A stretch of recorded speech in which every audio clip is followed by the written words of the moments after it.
Hello, we did a study on confirmation bias once. Everywhere we looked, there it was. That's all we could see around, just as we predicted. And welcome to the Metropolitan elites. And we've been told to say this. Yeah, well actually, first of all, we wanted to do some, we actually got some comments last week. We did? Which is good. Yeah, occasionally I'll post an episode on Reddit, just to see, you know, what the good people at Reddit have. There's interesting political thinkers on Reddit. Me laughing. We got one which obviously sort of the title was quite, I mean, did it on purpose. Yeah. Quite inflammatory. Cameron the Liar, yeah. Cameron the Liar, Syrian and the Blairites. And what's the deal with there said, man, what a title. So I'm quite pleased with that someone actually appreciated that title. Yeah, we like that. But Extirpicorza was the first person to come back, and he said, lol, this is so terrible and cringeworthy, I don't even know what to say. Thanks for that, that's lovely. Yeah, we love comments like that, we love feedback. But the best one's got to has got to go to Culture Ship in a Bottle, who said, I always make it a rule that personal insulting shit is probably best left alone if you both look like the offspring of a one-night stand between the two Ronnies. Yeah. So yeah, we quite enjoy that. So if you've got any more comments like that, don't be afraid to post them, we love them. Yeah, that's excellent. Actually, a lot of the comments were about, they seem to imply that because we'd called Cameron a liar, that we lost credibility because it was based on ad hominem attack.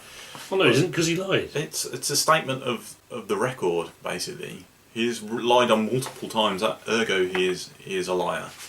Yeah, But, if he said things that he knows that aren't true, he lied. But if you want to challenge us on that, go for it. Drop us a comment or whatever, and we'll have a look at it. Maybe we are wrong. Yeah, maybe we're lying. Yeah, we're lying.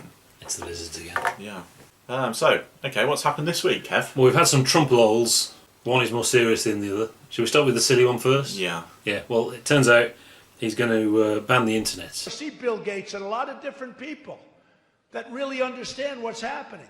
We have to talk to them, maybe in certain areas, closing that internet up in some way. And he's contacted Bill Gates to shut it down for him. Just shut down that internet until we find out what's going on. Because Bill Gates, he's got the big switch. It's just like the Hit Crowd. What is it? This, Jen, is the internet. Exactly that. But he's actually running for American president. He's doing quite well. Yeah. That's brilliant. Yeah. That's amazing. On a more serious note, he also wanted to ban all Muslims with a big door or something. I don't know. I mean, he wants a wall down here, so maybe he wants a door at that side. Everyone agrees that that's just nonsense. Everybody. I mean, even people who are quite extreme on that side of the argument still agree that's what he's stupid. You know, even Boris. And it's only the ridiculous characters who agree with him. It's the TV characters. It's the Yes, tell us these vast swathes of our country where we have lost control. If you didn't talk so much, I might be able to, darling. Well, just give me a name. I do think if I was to walk through certain areas of our population where over 90% of people are Muslim, I wouldn't fare too well. And Katie Hopkins and all that lot, you know. And his response was, "Well, it's political correctness gone mad." I mean, I kind of shrugged this off as typical Donald Trump. Well, it's got him all around the world in the media.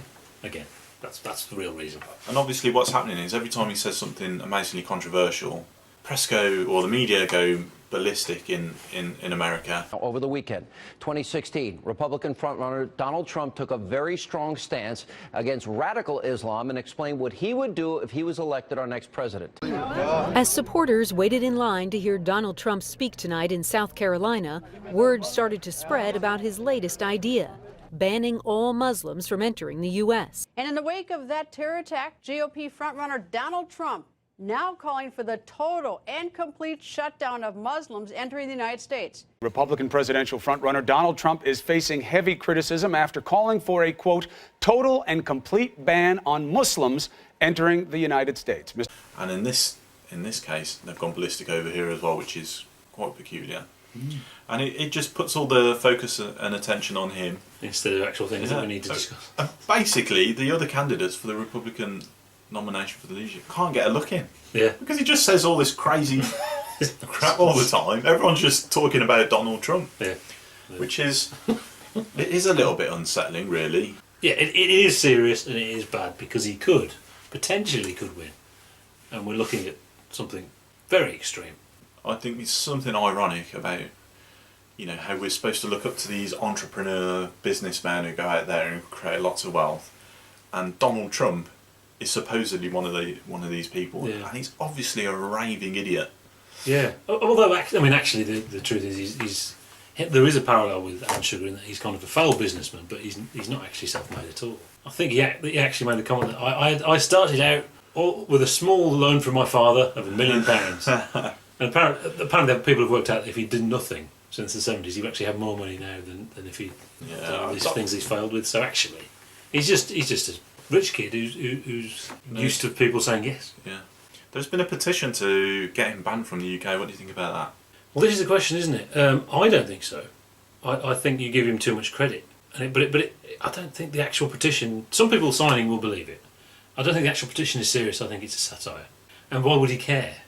Actually, even if we did ban him, he's not really going to be that bothered, is he? I mean, he's got business interests in Scotland. There is the Scottish issue, yeah, and SNP people have already said, well, we're not going to do business with him, which should be an actual problem for him, technically. Yeah, he's got golf courses up there and stuff like that. He doesn't need to go there, honestly, but I think some people are genuine about this, especially if you're of the Muslim persuasion, a moderate Muslim, say, or a normal Muslim. Let's not call them moderate, they are normal Muslims. If you heard that, you'd be quite shocked and offended, when he's singled out like that.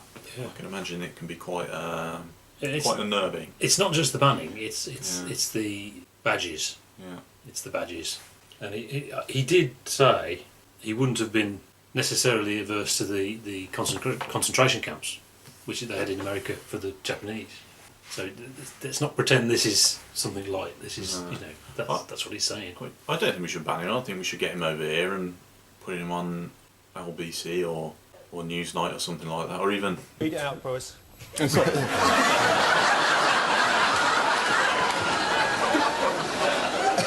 an audio-visual experience. Sorry, I just thought I could relax for a second.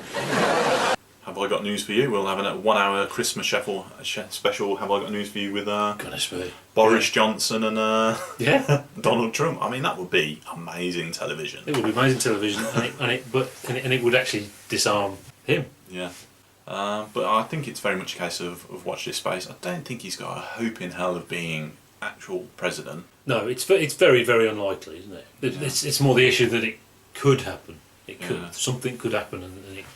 But then again, one's reticent to draw parallels with the rise of the Nazis and Hitler in Germany, but there was a similar sort of attitude towards Hitler. Yeah, it was a comedy character. Yeah. Sort of, he could be dismissed. Very, I mean, when you put it like that, I mean, that's probably not justified scaremongering to draw comparisons with Adolf Hitler. Well, Hitler was dangerous and super intelligent and all these things, and Trump is a completely different character. He just has similar beliefs in certain things. Yeah, well, watch this space. I mean, what the Trump thing has done is brought people together, and that everyone seems to agree.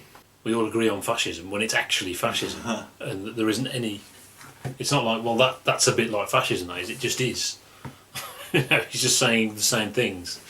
Although it turns out Andrew Neil would still do business with them, because if you watched This Week... This Week, yeah. If you watched This Week, his interview with the SNP person who was saying, well, we're not going to do business with them.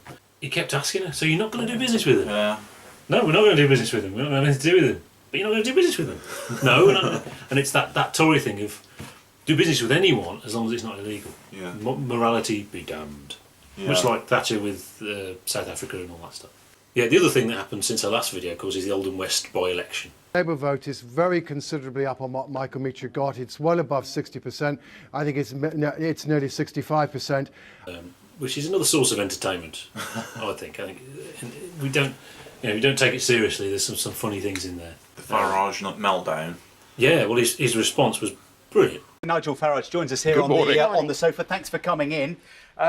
What evidence do you have then that there was that this process was bent as far as the postal voting was concerned? People turning up at polling stations with bundles of postal votes and turning up yesterday. A massive increase in the number of postal votes yesterday. So somebody was out there harvesting the postal votes. And it's classic Farage. It's not like we've had the greatest hits already. because you have to remember this. I heard this on the radio 6:45 in the morning driving to work on the Today programme. So it's obviously the BBC. So they obviously, it was their bias. The BBC bias edited his message to say something different. This obviously, you can change what people say by editing. But he said 3 things and none of them were compatible. One was the Labour Party cheated. But I'm not saying they cheated, but they did cheat. And the voters' ethnicity is wrong. That was the other thing. Get out of that one. And actually, it's a safe Labour seat and they were always going to win anyway. Yeah. He said all 3 of those things, none of them were compatible with each other. So, he also mentioned this Guardian article. He said, well, there was an article in the Guardian where they went to a street and no one in the street spoke English and none of them had heard of anyone except the Labour Party. But it's not true at all. If you read the actual article, it doesn't say that at all. They found one person who didn't speak English and the other people did speak English and they'd all heard of Tories. And what it is, he knows UKIP voters don't read the Guardian. That's what it is, isn't it? Yeah. That is literally what it is. He knows they're not going to check, so he gets away with it again. Well, there is a suspicion actually that Farage's heart actually isn't in UKIP. His heart is in getting out of Europe. Yeah. And I think he finds this politics stuff a little bit of a side issue. Something he has to deal with because he's part of UKIP, which is his vehicle to get out of Europe. Yeah. Now, if there's another campaign to get out of Europe, maybe he's more drawn to that, and maybe there could be changes coming for UKIP. Because it only takes another failure in a by-election before his credibility is undermined a little bit. I mean, he gets a lot of credibility within UKIP because he delivers the goods. But he only delivers the goods on TV, doesn't he? I mean, it didn't... I've no problem with Romanians. I have a big problem with Romania. Well, translate. I mean, he got Douglas Carswell to defect. Yeah, who did win. He did win in the general election. Yeah. He's the only one. It's starting to look like that was the Farage high point. The momentum was building and building and building up until that, and then we saw the defection. Then there was rumours of more actually, there was 2 defections. Mark Reckless, who's very off in history now. Yeah, that was Farage's high point, and it's starting to look like it's the steady slope down for Farage now. Maybe not necessarily for UKIP, but they are a more of an established party, which means they need a party structure not focused around one individual. Yeah. Supposed to be charismatic leader, and I think he is quite charismatic. Well, yeah, he's brilliant on TV and entertaining, and people, and much like Trump, it gets people talking about it by saying ridiculous things. And it was interesting that the by-election, it was a test for Corbyn's leadership. This is the big test now. He's doomed. Yes, I think that this is the first test of Jeremy Corbyn's leadership on a national stage, and I think there is a genuine question of is he patriotic? Before the election, I mean, after the election, well, it's nothing to do with Corbyn. They don't even know who Corbyn is. I mean, it looked originally like this was the worst possible time for Jeremy Corbyn after the fiasco at the Syria vote. The very next day we've got a by-election, which everyone is expecting UKIP to do really, if not take the seat, Labour hang on by the narrowest of margins, which would signal the firing gun for all the. And it was a landslide. Basically, wasn't it? It was a landslide. It was the UKIP was second with a third of the votes that Labour got. Yeah. Even with all that push, it still didn't happen. Yeah. It seems to be a recurring theme. However, it's really interesting. I read this really good article in the Independent. Actually, I think the Independent's really gone downhill. Don't read the Independent online; it sucks. But the newspaper still seems to be all right, and I've lost the paper cleverly. But in the paper was this article from Mr. Banks, who is the guy who bankrolls UKIP. He said all the sensible arguments for leaving Europe, all the good stuff, all the stuff people can agree with, that UKIP don't even seem to say. Yeah. It's so unlike the clowns he's got parading up and down. The guy who looks like Eddie Hitler. All right, well, let's go to Paul Nuttall. We've got him, the Deputy Leader of UKIP at the camp. Paul Nuttall, good morning to you. Have you lost? I can't add a thing. And obviously you shouldn't pick on him for what he looks like, but he's kind of like Eddie Hitler. That's what his belief would be like, isn't it? And Neil Hamilton, huge difference there. And it really, you realise it's all about exploiting us plebs. Yeah, it's what they think we like. The TV personalities, and it's like there is Nigel Farage and UKIP have sacrificed the long term for a short term gain by conflating immigration and the issue of Europe. Yeah. because there are good arguments for coming out of Europe, only all we ever hear are the sort of extremist justifications. Too many foreigners. Yeah, the ethnicity's wrong. The NHS is coming to collapse because of all the foreigners coming into the country, ignoring the fact that immigration is propping up the NHS. Yeah. So, and what that does, I mean, that has a certain appeal to a certain proportion of the electorate. Which one of you is Mr. Hitler? That'll be me. More than, than I'm comfortable with. Yeah, to be yeah. A lot of people vote for that, but it's not enough. But it's not enough. There's a lot, most people are educated and don't see things in black and white. People who don't see it like that are quite turned off by that argument. Yeah. And they're quite likely to ignore or openly mock, or ignore the sensible arguments because it's coming in with this hodgepodge of immigration and stuff like that. And that's why they didn't want Farage as the front of the leaving argument, because he's ridiculous now, isn't he? I mean, the day after, it's nothing to do with that. A good solid candidate in Oldham West, and Michael Meacher, who was very well liked by the locals, and this is a sort of a reflection on that. And it's a by-election. Strange things happen in by-elections, but no one predicted this. And at the very least, what it says is Jeremy Corbyn is not turning voters off, which has been the claim. Yeah, I mean, did the war vote help him? Because he came out with a lot of dignity. Yeah, that's what's. Despite being labelled a terrorist sympathiser. Which was nice. Yeah. Yeah, and he didn't fight back. He didn't even respond really, because it's not even worth responding to, is it? Yeah, and he's kind of underlined that by going to this Stop the War coalition dinner. All the Labour, MPs are saying, distance yourself from there, but it's very much a big part of his history, and to ditch them would be massively hypocritical. Yeah, it would be massively hypocritical, and his whole platform is based on him being a normal, decent person, which people have responded to. So they're still fighting against that, and the more it does seem like the more they do it, maybe that actually helped. All that media stuff, we got so silly. Jeremy Corbyn takes a Ford Galaxy to see the Queen, or the openly stuff that actually definitely not true, like he said the death of Osama bin Laden, it was and is yet another tragedy. Tragedy. It was a tragedy, wasn't it? Which he didn't. That's obviously out of context. He didn't think the fact that he died was a tragedy. The fact that he didn't go on trial was a tragedy. And is yet another tragedy upon a tragedy upon a tragedy. The World Trade Center was a tragedy. The attack on Afghanistan was a tragedy. The war in Iraq was a tragedy. Tens of thousands of people have died. Torture has come back onto the world stage, been canonized virtually into law by Guantanamo and Bagram. Can't we learn some lessons from this? And they're openly lying about it. And if anyone says that to you, you shouldn't trust Jeremy Corbyn because he says the death of Osama bin Laden was a tragedy. They're lying. Yeah. Because everyone knows that that's not actually what he was saying. So if someone comes to you with that, you know that they haven't got an argument. He hates poppies. He won't wear a poppy. And he does. He always does every year. He just wears a white one as well. Did you watch Angela? Did you watch PMQs? Angela Eagle got a lot of praise for her performance at PMQs.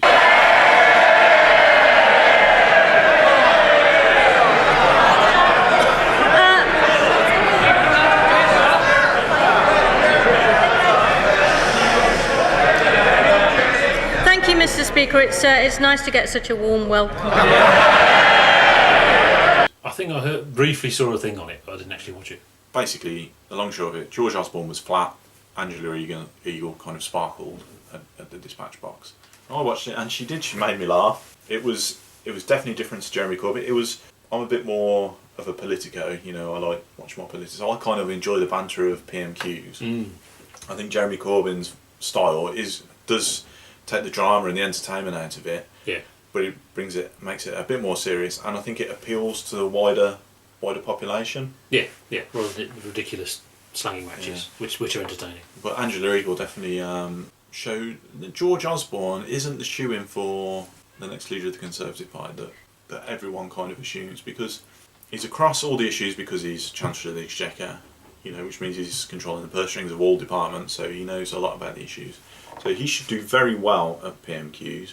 He's obviously a key Tory strategist, so you would expect him to have the answers to hand. But he didn't seem to have that punch. He couldn't sort of drive the message home. Yeah. Which was strange. Well, he should technically be a very different character to Cameron, who is completely vacuous and about playing the game and talking the talk and with no content. Yeah. But what does he do? Either you believe he's a genius strategist, or he's a moron. It's one or the other, really, isn't it? And I haven't seen him succeed. Other than I've seen him succeed at winning elections, I haven't seen him succeed at actually fixing the economy, etc., etc. You know, everything he claims to have done. Well, we'll see. So yeah, it's good night from me, and it's good night from him. Good night.